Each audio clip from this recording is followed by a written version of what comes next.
काल आपले तडफदार उपमुख्यमंत्री मिस्टर देवेंद्र फडणवीस यांना एक प्रश्न करण्यात आला. त्यांना विचारण्यात आलं की तुम्ही स्वतःला महाराष्ट्राचे मेजबान समजता की मेहमान समजता. त्यातला फरक जाणून घ्या.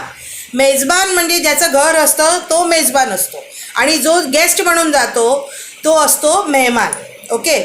तर ते हसत हसत म्हणाले की आम्ही मेहमान कधीच नव्हतो, आम्ही नेहमी मेजबानच होतो. महाराष्ट्र असो किंवा मुंबई असो, आम्ही ह्याचे मेजबानच आहोत. आणि आमचे जे मेहमान आहेत ना या राज्यातले ते दुसऱ्या पक्षात आहेत. पण घाबरू नका, आम्ही त्यांचंही स्वागतच करू, आम्ही त्यांना हडतूड करणार नाही.